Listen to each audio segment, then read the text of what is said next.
everyone, welcome back to this Sewing with Baby series, how I've been making it work for the past 4 years. I've been doing this series for about a week now and there are plenty more videos to come. This though is the video that has been requested for a long while. This is going into the nitty-gritty of the logistics of how I've actually gotten it done and how I've incorporated it into day-to-day life.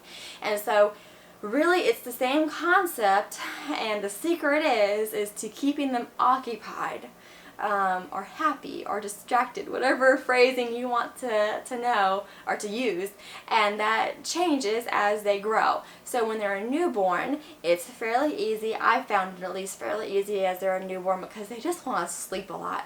And I found that they sleep better in a baby carrier. Y'all have seen me on this channel in a baby carrier with a baby for a long time. I utilize that baby carrier. It is like a great tool to have.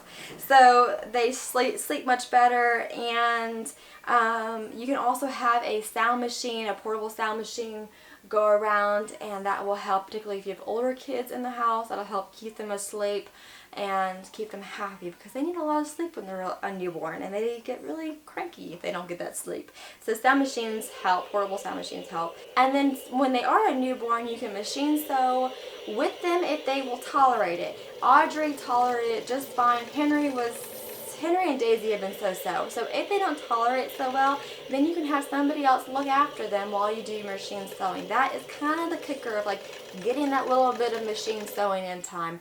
Or what you can do is you can machine sew if you're able to put them down and they stay asleep for a nap. Or what I did with Daisy is I would wake up, I would not wake up. She would wake up in the middle of the night. I would nurse her, do the diaper change thing, and this would be, you know, around 3, 4 o'clock, whatever. And I just wouldn't go back to sleep. And so I would nurse her back to sleep. She would go back to sleep, and then I would tiptoe out and get some machine sewing time in. And it really just takes like, 20, 30 minutes. Now I do a lot of garments for having 3 children, at least I think I do. But it only takes like, 20, 30 minutes to kind of keep going with that cycle of garments. And I talk about the cycle of progress in another video. So then, and also, so the last thing when they're a newborn is that you can do hand sewing while you are holding them. Like a lot of them just want to be held, right? I think all of them just want to be held, which is why the baby carrier works so well.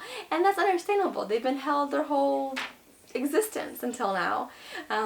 So they want to feel your warmth. They want to hear your heartbeat. So if you're able to sit down with some hand sewing and embroidery or finishing work, whatever, smocking, and then they nap on top of you, you can do that, that's no problem. I've done that with all my babies, and it's fine.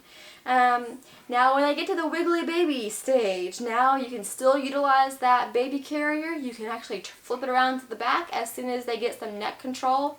Once they get it under control, not just a little bit, but like once they get it good and under control, you can flip that baby carrier to the back, and that gives you your whole space open again. You're not worried about bumping them, into your sewing space. You can work again. They're generally fairly happy back there. When they get older, I used to toss Audrey toys, but that's another topic.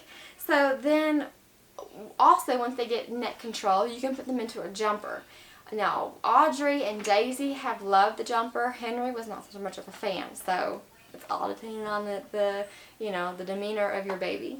So there's also things like floor time and tummy time within your site because they are still a young baby at this point. You don't want to like leave them unsupervised, but if you do hand sewing on a bed or while they do have some tummy time and they have space to roll around, that's all well and dandy. Or you can have some floor time. If you're able to see them while out the machine, you can do some floor time. Make sure that they're under a thick carpet, lots of padding, because as they roll around, they can bump their head and they need to have the padding there. But tummy time is great for them to be able to roll around and lift their head up and things like that. Learn how to crawl. Swings are also great, really from a newborn. I should have put that in the newborn category.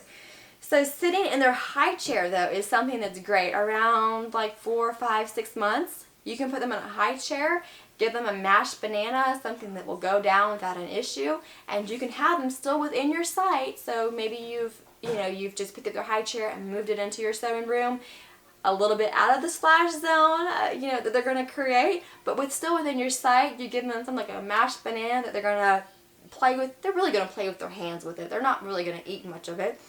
But you still want them to be within your supervision because they are still young. But that is a great tool to have. And they can entertain themselves for a while with the mashed banana.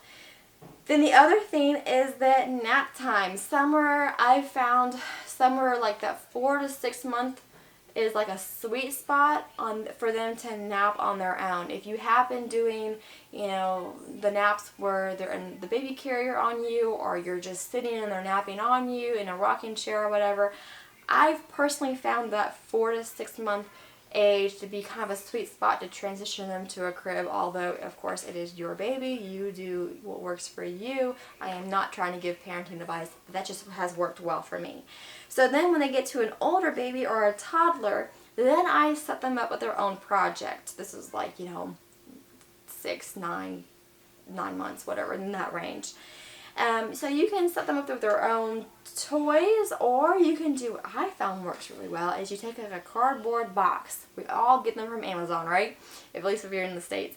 Get a cardboard box and you put in some doodads. You put in little pieces of like zippers. Like I have a collection of zippers that is great. You just put them in there and then they play with zippers. They'll take all the zippers out of the box and then they'll put them all back in. Take them all out, put them all back in, and that'll keep them entertained. So that's great. So you set them up with their own project. The high chair thing with the banana or whatever food, you can kind of open it up to more foods at this age because they're better. Generally they're better at, they're older. So you can open the high chair still works well at this age, and you can open that up to more choices besides the banana because they're older and sometimes they have teeth. So do what works well for your baby. You can also give them coloring, and you can put them in a high chair to keep them. See, the high chair is a good thing because it keeps them in one place. And so whether you give them food or at this age you give them coloring, it's just a good, because they're contained, and then you give them something to make them happy. Another thing that's good is I've given mine like a needle yarn. It's not sharp at all. It's huge. I give them a needle yarn. I've tied on whatever fiber to the end of it, and I've given them their own needle, thread, fabric, hoop for embroidery work. That's what I'm trying to get out of my mouth. And they will play with that, and it's really sweet. And really, if you get like an inexpensive embroidery hoop, right? Y'all know it's like $1 or something a piece. I just save them because it's a good little memory. They're so sweet. So then they get into a toddler. And again, setting them up with their own project and toys works well. And also at this age, I think it's cool to let them kind of play independently. 10, 15 minutes. I think it's okay for them to be within earshot, but be independent. They kind of they can entertain themselves for 10, 15 minutes. You can just be able to listen to them so you know what they're up to. They're in a space that is safe, and I think that's fine. So then they get to a younger child. I'm talking like 3, 4, and they can have their own sewing projects. They have their own activities, whether that's paint and colors, or I guess paint is a color, but you know what I'm trying to say. They can have a little bit of screen time, I think. I mean, it's not sewing, it's your child, you do you. But I think they can have a little bit of screen time, especially if it's for educational things. I think it's fine to have a movie every now and again, and they can have outside time, and again, independent time. So I think a 3-year-old or 4-year-old, it's fine to put in a backyard, put that child in a backyard that's fenced in and has good good toys to play with. I've been doing a lot of these videos in a row. But good toys to play with, and it's a nice day outside, all of that sort of stuff. You can have the window open and still hear them, or maybe you go outside with them.